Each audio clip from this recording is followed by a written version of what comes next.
Bonjour à toutes et à tous. Alors aujourd'hui, le tour d'André Robert que je vais vous présenter est un tour pour lequel on va utiliser les 4 As. Alors il faut savoir qu'il existe de très nombreux tours utilisant les 4 As. Il y a toute une série par exemple où on part d'un jeu qu'on mélange plusieurs fois et au final on réalise l'apparition des 4 As un à un de manière plus ou moins spectaculaire. Il y a aussi toute une série où on fait en quelque sorte, je dirais l'inverse, à savoir on prend les 4 As, on les perd dans le jeu, on mélange le jeu et au final on se retrouve avec les 4 As qui sont rassemblés. C'est ce type de tour que notre ami André Robert nous propose aujourd'hui. Bien entendu, c'est sa version personnelle. Et vous verrez par la suite qu'il va même au-delà, je dirais, d'un simple rassemblement des 4 As. Voilà, ceci étant dit, nous allons pouvoir commencer le tour. Alors, j'ai préparé ici sur le dessus du jeu les 4 As, que voici. Bien entendu, ce sont les seuls 4 As du jeu, il n'y en a pas d'autres dans le reste du jeu. Ici, j'ai préparé un joker. On verra par la suite comment on va utiliser ce joker. On va réaliser maintenant l'insertion des As dans le jeu, mais on va le faire face en l'air. De cette manière, on pourra éviter toute suspicion, je dirais, de tricherie. Alors, on va faire un éventail, comme ceci. Je ne sais pas si vous voyez. On va prendre le premier As, qu'on va insérer ici. Un petit peu plus loin, le deuxième. Encore un petit peu plus loin, le troisième. Et ici, le quatrième.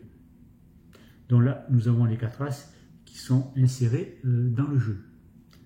On va refermer le jeu et on va vérifier une dernière fois à la caméra que les 4 As sont bien insérés dans le jeu et qu'il y a des cartes entre chaque 4 As, je dirais. Une fois ceci vérifié, on va insérer les 4 As dans le jeu comme ceci et on va mélanger le reste du jeu. Bien entendu, puisque les 4 As sont insérés dans le jeu, a priori, il n'y a aucune raison qu'à la fin du jeu, il y ait un As et que sur le dessus du jeu aussi, il y ait un As. D'accord? Bien. Alors maintenant, nous allons nous intéresser au joker. Alors ce joker, il a une petite particularité, à savoir, il a le dos rouge. Alors, pourquoi le dos rouge?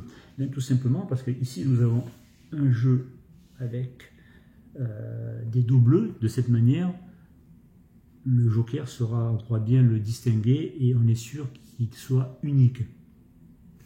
Donc, voilà, donc comme je disais, les dos rouge et ici dos bleu. Alors on va maintenant insérer le joker dans le jeu. On va avant couper une dernière fois pour être sûr que les 4 As soient bien perdus dans le jeu.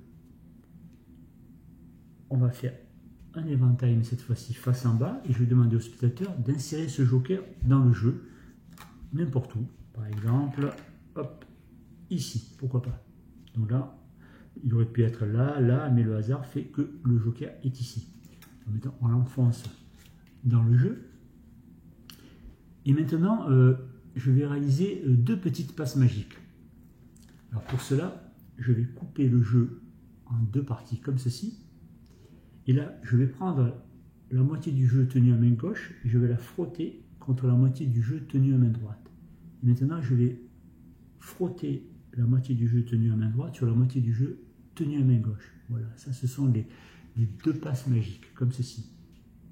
Ensuite, je vais couper le jeu et on va étaler comme ceci et on va voir si la magie a opéré. Donc là, on constate que nous avons le joker qui a été inséré par le spectateur. Donc nous allons extraire le joker du jeu, mais on va aussi récupérer les 2 cartes qui sont à la droite du joker et les 2 cartes qui sont à la gauche du joker, comme ceci. Voilà, là nous avons donc le joker. Et nous allons voir si la magie a opéré en retournant les cartes qui sont de chaque côté du joker. On va retourner ici la première carte. Nous avons un premier As. La deuxième carte, deuxième As. Troisième As. quatrième as. Les 4 as rassemblés et le joker au milieu des 4 as. La magie a donc bien opéré. Je vous remercie, je vous donne rendez-vous pour un prochain tour d'André Robert.